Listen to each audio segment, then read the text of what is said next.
Nós estamos hoje aqui em mais um Papo Fácil, uma super satisfação, uma conversa diferente com o Fábio Flor. Ele é CEO da EHTS. Fábio, muito obrigado a gente ter essa oportunidade de conversar. Como eu já adiantei, um assunto diferente, vai trazer novidade aqui para quem assiste o meu canal. Obrigado pela oportunidade.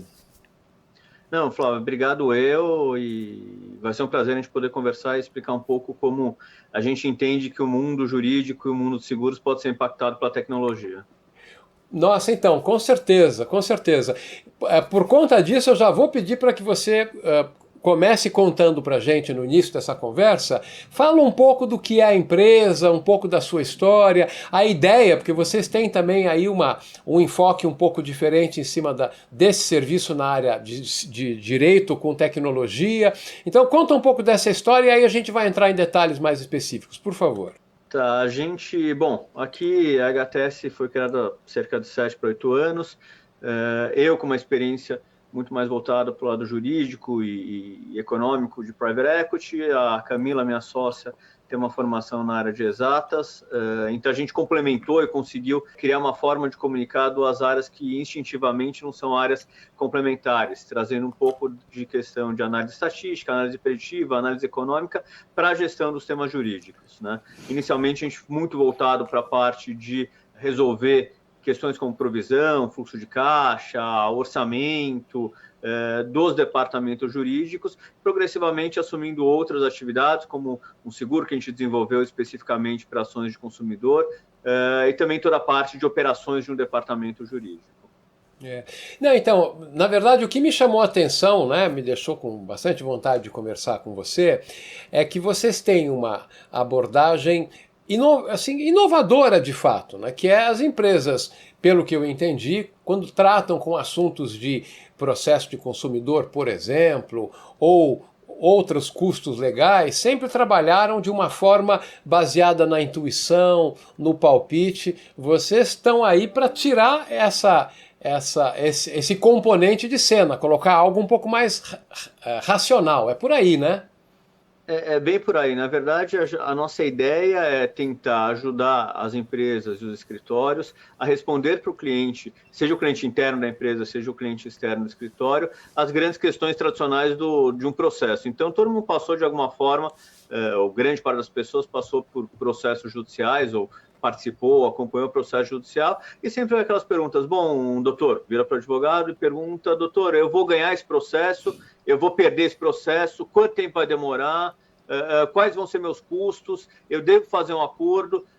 O que a gente faz, e aí o nosso enfoque é muito mais do que dar um gráfico bonito, uma informação bonita, e sim, tentar melhorar a gestão e a facilidade do dia a dia de cada cliente, é tentar trazer elementos objetivos para este processo decisório. Então, qual que é a chance de você ganhar? Você tem como dizer a partir de dados qual que é a chance histórica daquela empresa ou daquela causa ser ganha. Você tem como calcular do ponto de vista financeiro se faz sentido eu matar um processo agora ou demorar com esse processo mais 1, 2, 3, 5 anos. Você consegue dizer quanto tempo vai demorar tudo isso daí? Então, a nossa ideia, que tem sido feito, graças a Deus, com sucesso, é entregar para o cliente uma forma de gerir para além do achismo, além da opinião, além da experiência isolada de cada advogado, é trazer a experiência de todo o conjunto de informações para uma mesma base de informação e para o mesmo processo decisório. Não, e sabe que aí isso faz muito a conexão com os termos que foram introduzidos aqui no material que eu li sobre vocês, que é, ok, a tecnologia na área jurídica, mas dividido em três pilares, né? A Law Tech, a Legal Tech e a InsurTech. Vocês conseguem cobrir um pouco disso tudo provendo a assistência para as empresas, né? O que a gente conseguiu fazer aqui primeiro, ter um apreço pelos dados e pelo raciocínio lógico. Então, a gente transforma informações que são isoladas ou perdidas e faz as perguntas corretas para que a gestão seja adequada, embarcando tecnologia nesse processo na medida do necessário. A gente não acredita em modelos que você tem que fazer setup enorme e não acredita em modelos de one size fits all. Não acredita que que todos os clientes são iguais. Cada cliente tem a sua especificidade. Então, tem que ser dada uma solução tanto tecnológica quanto de inteligência para cada empresa a partir de uma perspectiva muito própria. Então, determinados clientes precisam de uma ajuda para montar uma base de dados adequada, entender naquela base de dados quais são as informações relevantes.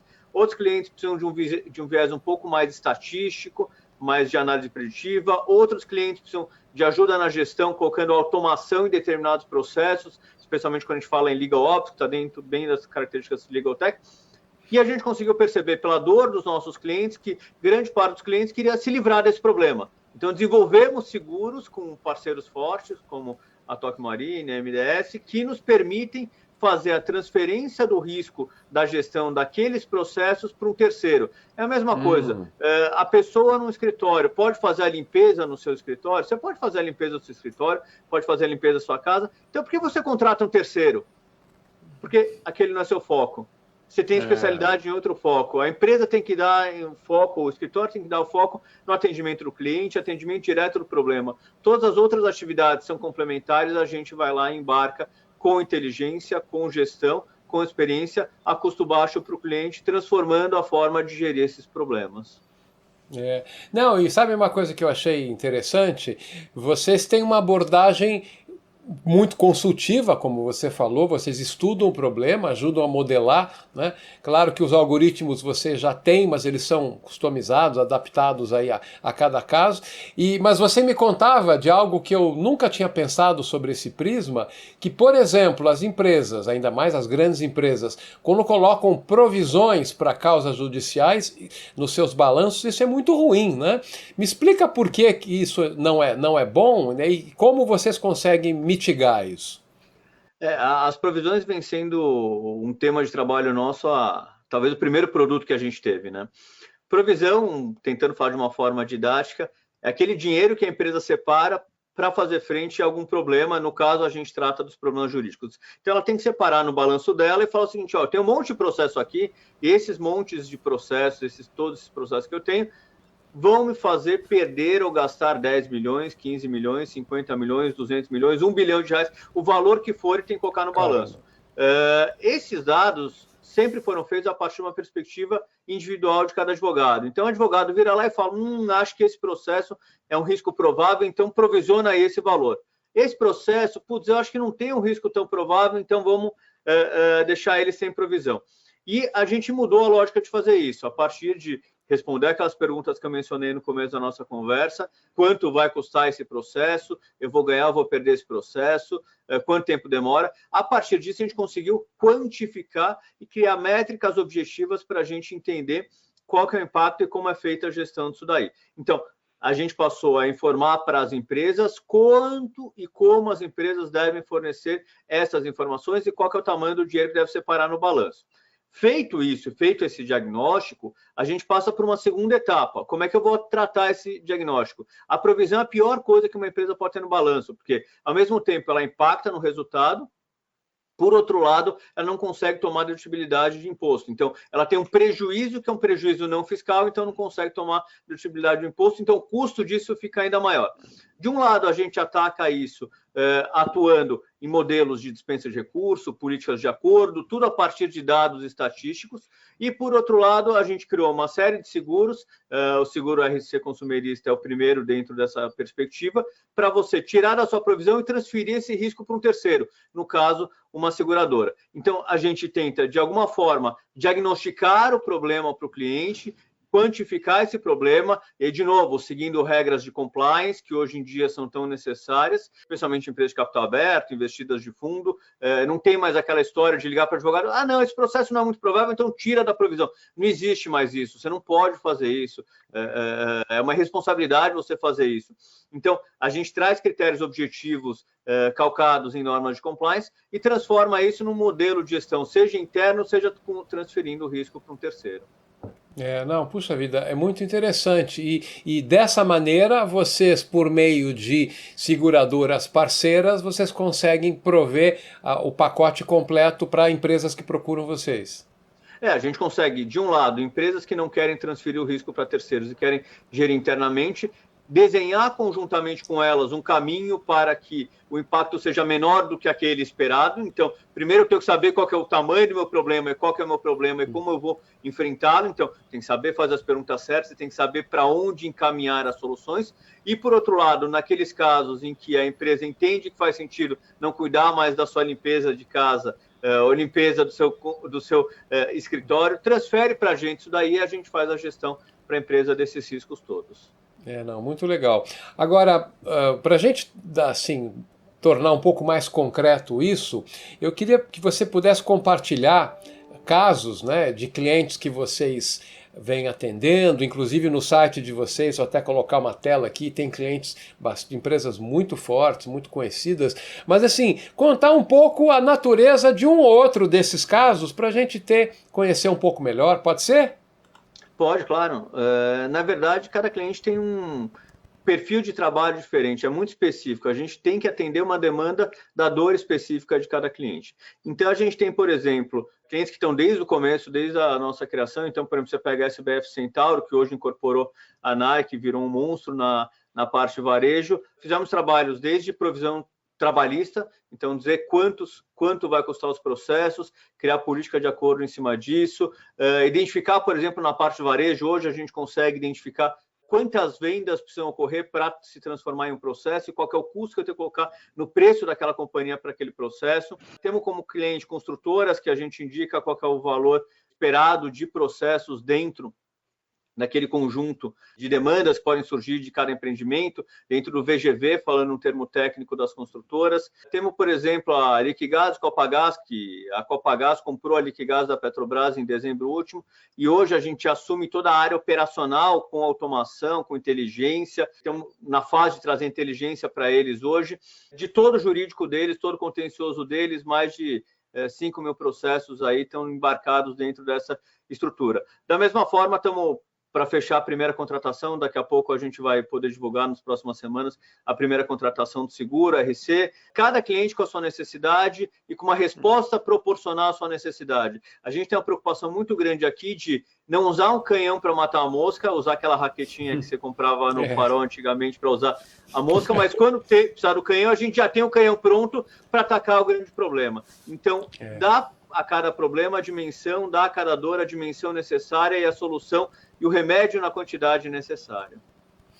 Não, puxa vida. E, bom, você compartilhou comigo aqui uma informação de que existem cerca de 70 milhões de processos ativos no Brasil. Vocês têm aí esse produto que foi focado na área de relação de consumo, né? É uma coisa bastante importante e que as pessoas estão usando cada vez mais, ou seja, o momento, isso de uma certa maneira explica também um crescimento muito expressivo que vocês tiveram nos últimos 2 anos, não é isso? Vamos contar um pouco dessa história. A gente tem uma história um pouco curiosa, né? Cerca de 7 anos atrás, quando a gente começou, a gente ia até os clientes e o cliente falava, mas o que você faz? Eu resolvo o seu problema. O cliente fala, putz, mas eu não tenho problema, então muito obrigado, foi um prazer conhecer, tomamos um café, você é muito simpático, mas até logo, né? Então a gente teve um problema, um processo de educação do mercado das possibilidades, né? Tanto que nos últimos 2 anos a gente tem tido um crescimento realmente, pode chamar de exponencial, crescemos 70% no ano da pandemia, estamos crescendo mais de 150% esse ano, já com os termos contratados, mas muito pela educação do mercado, né? O mercado passou por um momento que não conseguia entender que no direito poderia ter análises diferentes que aquela análise do advogado. Num primeiro momento, achou que contratando um software solucionaria o problema deles, e a gente está num momento muito especial do nosso lado, seja porque a gente criou produtos novos para endereçar a esse mundo que é o mundo, e aí falando um pouco do mundo das legal techs, de problemas jurídicos, e trazer para esses problemas jurídicos soluções automatizadas. Então, hoje em dia, muitos escritórios passaram a nos ver como parceiros e tentar desenvolver produtos, tanto white label quanto produtos desenvolvidos por nós, para os clientes, trazendo um atendimento diferente para os clientes. Mas quando a gente fala de um mundo do mercado de relações de consumo, a gente tem mais de 2,5 milhões de ações por ano, de consumidores contra empresas, e é todo ano isso daí. Estamos falando de um mercado isolado só das relações de consumo, que gasta entre estruturas jurídicas, escritórios, condenações e tudo mais, quase 15 bilhões de reais por ano. Então, é esse o tamanho do mercado que a gente está falando. E o que a gente tenta dar para os clientes, ou o que a gente entrega para os clientes, é uma experiência de comprar tudo no mesmo lugar. Ou seja, ter uma solução que atenda de forma completa a necessidade dele, de uma forma que ele não é mais não é padronizado, é individualizado. Então, os fluxos de trabalho são individualizados, as automações são individualizadas, as tecnologias são individualizadas, ou seja, o uso da tecnologia é muito próprio para a necessidade de cada cliente, e dá uma solução para um problema que é um problema que tira o foco tradicional do cliente. Então, o cliente tem que ter foco no negócio dele, em gerar dinheiro a partir do negócio dele, seja a sua indústria, o serviço, e o que a gente faz é tentar facilitar isso daí e dar uma dinâmica diferente, mais fácil, mais barata, mais intuitiva para o cliente através das nossas estruturas. Não, puxa vida, muito interessante. A minha trajetória passa por também um curso de engenharia, administração, profissional de TI, jornalismo, e essa história meio que trouxe um pouco de tudo isso nesse momento. Por isso que eu faço questão que a gente possa voltar a conversar. O nosso tempo já foi, já estouramos, como sempre, quando a conversa é gostosa, informativa, o tempo estoura. Mas eu queria já combinar com você da gente daqui a algum tempo, quem sabe já numa situação vacinados, possamos tomar um café presencialmente juntos e gravar outro Papo Fácil, pode ser? Com certeza, Flávio. Prazer falar com você, trazer um pouco da revolução que a gente vem tentando implementar tanto no mundo jurídico quanto no mundo de seguros, dois mercados tradicionais, conservadores, que vêm aos poucos sendo revolucionados pela tecnologia. Não, maravilha, vai ser assim, vai ser muito interessante daqui a uns pares de meses a gente voltar a contar novas histórias. Muito obrigado, esse foi mais um Papo Fácil aqui com o Fábio Flor, CEO da EHTS. Fábio, permaneça bem, seguro e até essa nossa próxima conversa. Até lá. Você também, Flávio, saúde para todo mundo.